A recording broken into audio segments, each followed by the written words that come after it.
Hello everyone, in this video we will see how to configure FCIP links in Cisco MDS SAN switches using the new Cisco Nexus Dashboard Fabric Controller for SAN. This is the NDFC SAN controller overview page. Click on Manage and Inventory. Go to the Links page.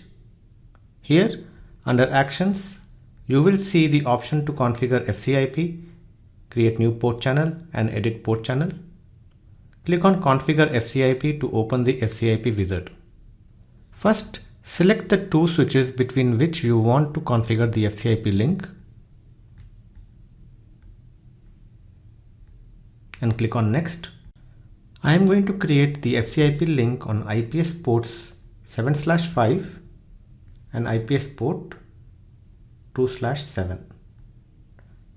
Here you can also specify if you want to use IPsec, IKE or jumbo sized frames. Click on Next.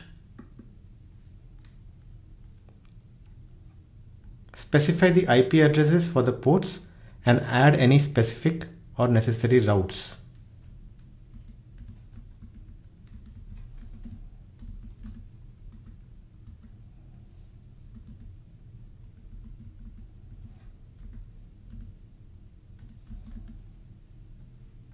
Click on Next.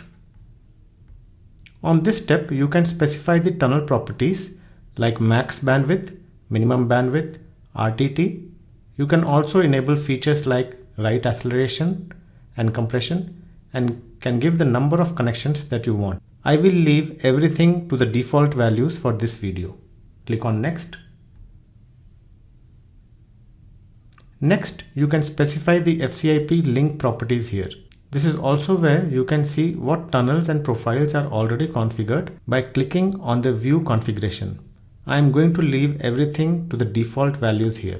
Click on Next. Here you can see the summary of actions that will be taken when the user clicks on the Finish button. Review everything and click on Finish.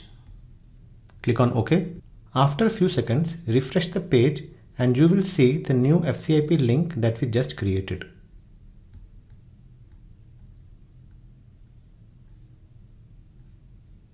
This is the FCIP link that we just created. You can also see the FCIP link in the switch overview page.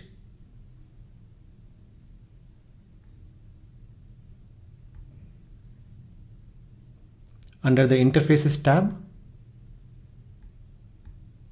this is the FCIP link that we just created and it is connected to this particular switch. The FCIP link will also have an entry in the SAN controller overview page in the top FCIP ISL dashlet. With this, we come to the end of this video. Thank you.